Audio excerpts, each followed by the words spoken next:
ঠিক আছে। নমস্কার, দেখছেন কলকাতা টিভি। আমি সুদীপ্ত রয়েছি আপনাদের সঙ্গে। শুরু করছি জেলা সারাদিন। প্রথমে যে খবরের দিকে নজর রাখবো, শেখ শাহজাহানের আগাম জামিন মামলা। এমনটাই জানা যাচ্ছে, আগাম জামিন মামলা করা হয়েছে শেখ শাহজাহানের বিরুদ্ধে। শেখ শাহজাহানকে ডেকে পাঠিয়েছে ইডি। 29শে ফেব্রুয়ারি তাকে ডেকে পাঠানো হয়েছে। এর আগে 3বার ডাকা হয়েছে, 3বারই শেখ শাহজাহান আসেননি। আর এবার আবারও শেখ শাহজাহানের আগাম জামিন মামলা। শেখ শাহজাহানের আগাম জামিন মামলা করা হয়েছে। শাহজাহান 15 মিনিটে 1000 লোক জোগাড় করতে পারে, এমনটাই উঠে আসছে। আমরা ভেতরে ঢুকতে পারি না, এই মামলায় বলা হয়েছে। শাহজাহান এতটাই প্রভাবশালী যে আমরা ভেতরে ঢুকতে পারি না। এবং শেখ শাহজাহানের আগাম জামিন মামলা।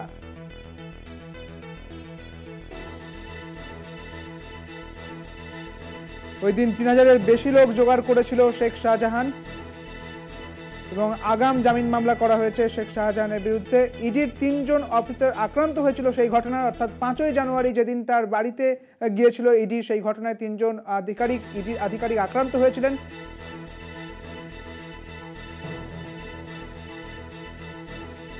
শাহজাহানের আগাম জামিনের বিরোধিতা করেছে ইডি, এমনটাই জানা যাচ্ছে। তারা বলছেন যে তিনি এতটাই প্রভাবশালী, একসঙ্গে এক কথায় 1000 লোক জড়ো করতে পারে।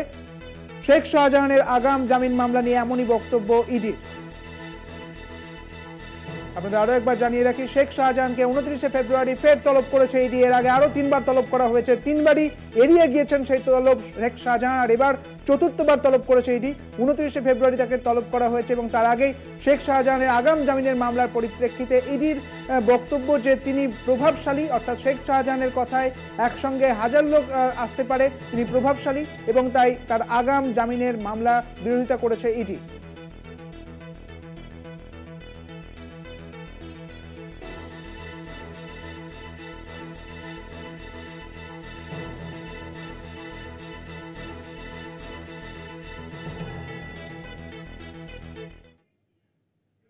ফের একবার সন্দেশখালীতে রাজ্য পুলিশের ডিজি রাজীব কুমার। শুক্রবারও অশান্ত হয়ে ওঠে বেরমজুরের কাছারিপাড়া। তৃণমূল নেতা অজিত মাইতির ভেরি লাগোয়া আলাঘরে আগুন লাগিয়ে দেয় উত্তেজিত জনতা। ক্ষোভের আগুনে জ্বলে শেখ শাহজাহানের ভাইয়ের আলাঘরও। পরিস্থিতি সামাল দিতে ঘটনাস্থলে ডিজি। সন্দেশখালীর অশান্তি থামছে না, আর থামছে না বলেই 24 ঘন্টার মধ্যে ফের একবার রাজ্য পুলিশের ডিজি রাজীব কুমার সন্দেশখালীতে। আপনারা যেটা আছেন, আমরা এখানে ক্যাম্প বসাচ্ছি, যার যার যে অভিযোগ আছে নেব। বুঝতে পেরেছেন? সঠিক হবে তো স্যার? একদম হবে, 100%। শুক্রবারও ফের একবার অশান্ত হয়ে ওঠে বেড়মজুরের কাছারিপাড়া। স্থানীয় তৃণমূল নেতা অজিত মাইতির ভেড়ি লাগোয়া আলাঘরে আগুন লাগিয়ে দেয় উত্তেজিত জনতা। ক্ষোভের আগুনে জ্বলে শেখ শাহজাহানের ভাই সিরাজের আলাঘর।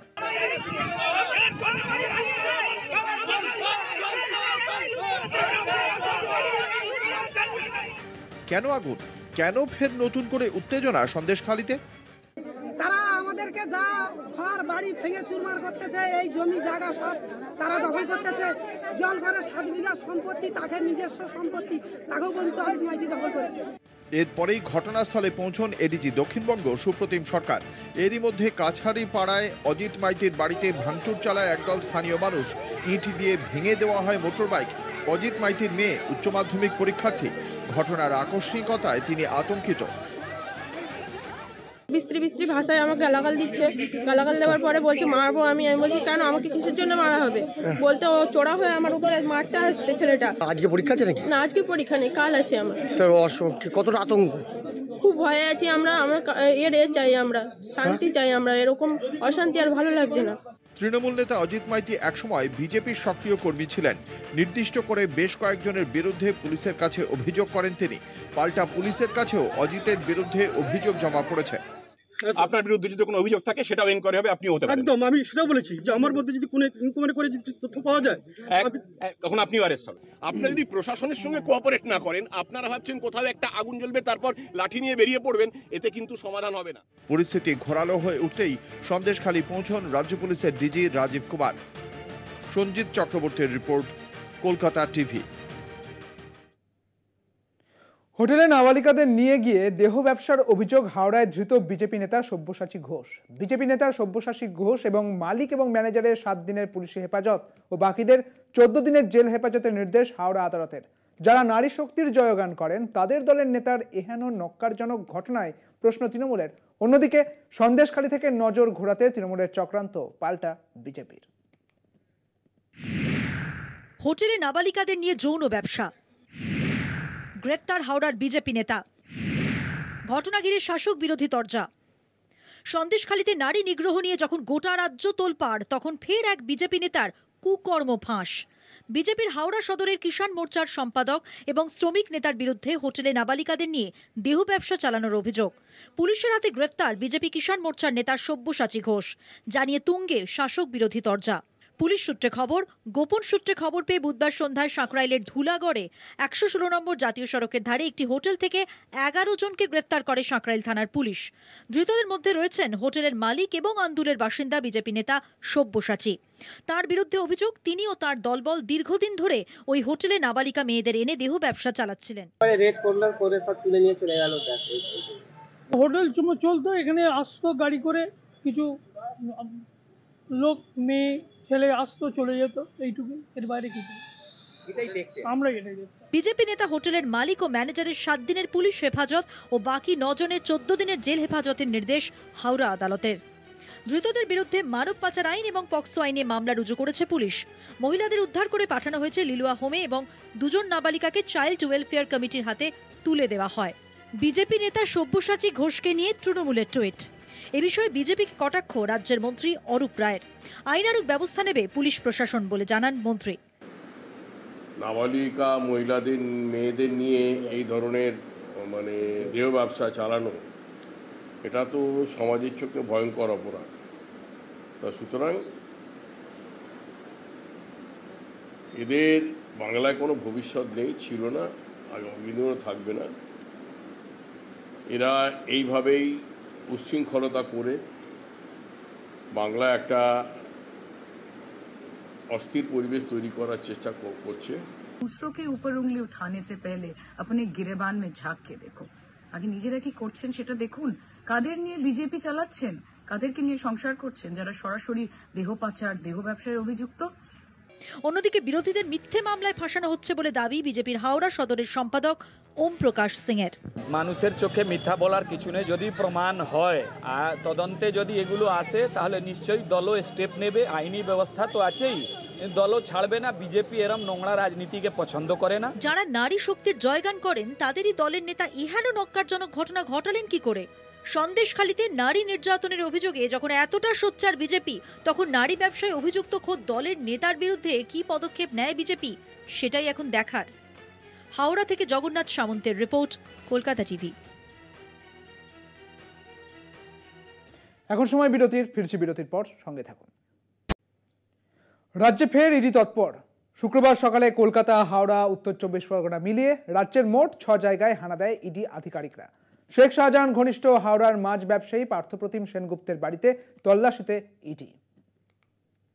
শাহজাহানের গ্রেপ্তারির দাবিতে উত্তাল সন্দেশখালী। এমতাবস্থায় হাওড়ার শাহজাহান ঘনিষ্ঠ মাছের ব্যবসায়ী পার্থপ্রতিম সেনগুপ্তর বাড়িতে এনফোর্সমেন্ট ডিরেক্টরেটের অফিসাররা শুক্রবার সকাল 7:30 নাগাদ পার্থপ্রতিমের শিবপুরের বাড়িতে হানা দেয় তারা। মূলত চিংড়ি মাছের রফতানি ব্যবসার সঙ্গে যুক্ত সেনগুপ্ত পরিবার। ব্যবসা সূত্রে পার্থপ্রতিমের সঙ্গে শেখ শাহজাহানের যোগাযোগ ছিল, কিছু ব্যবসায়িক লেনদেনও চলেছিল বলে খবর। সেই সংক্রান্ত জিজ্ঞাসাবাদের জন্যই পার্থপ্রতিমের বাড়িতে পৌঁছন ইডি অফিসাররা। যদিও তার বাবা শারীরিক অসুস্থতার দরুন আর চিংড়ির ব্যবসার সঙ্গে জড়িত নন বলেই দাবি পার্থপ্রতিমের মেয়ের। যে ওনাদের কোনো বিজনেসের কিছু পেপারস এবং কিছু ট্রানজাকশন ওনাদের দেখবার ছিল, যেটা আমাদের এখান থেকে কিছুই পাননি, বিকজ আমার বাবা 2016 সাল থেকে সমস্ত ব্যবসাপত্র থেকে ডিটাচড।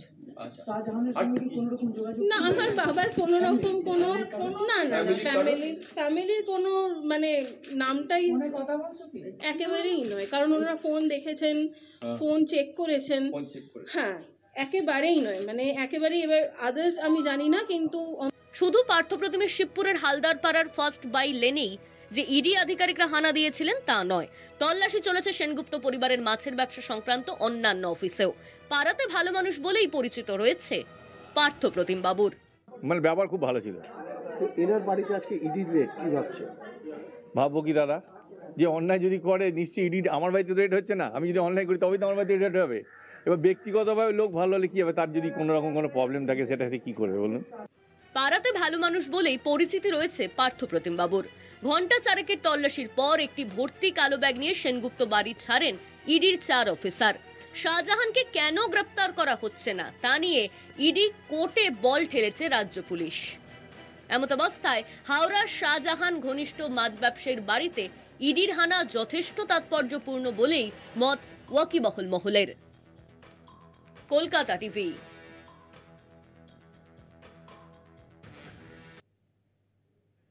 এখন সময় আরো একটি বিরতির, ফিরছি বিরতির পর, সঙ্গে থাকুন। রাজ্যপালের পর এবার চোপড়ায় শিশু মৃত্যুর ঘটনায় 2 লক্ষ টাকা আর্থিক সাহায্য রাজ্য সরকারের। মুখ্যমন্ত্রী মমতা বন্দ্যোপাধ্যায়ের ঘোষণার 24 ঘন্টার মধ্যে ওই পরিবারকে আর্থিক সাহায্য তুলে দিল প্রশাসন। শুক্রবার দুপুরে উত্তর দিনাজপুরের জেলাশাসক সুরেন্দ্র কুমার মিনা চোপড়ার চেতনাগাছ এলাকায় যান এবং একাধিক রাজনৈতিক নেতৃত্বের উপস্থিতিতে নিহত শিশুদের পরিবারগুলিতে 2 লক্ষ টাকা করে চেক তুলে দেওয়া হয় তাদের হাতে।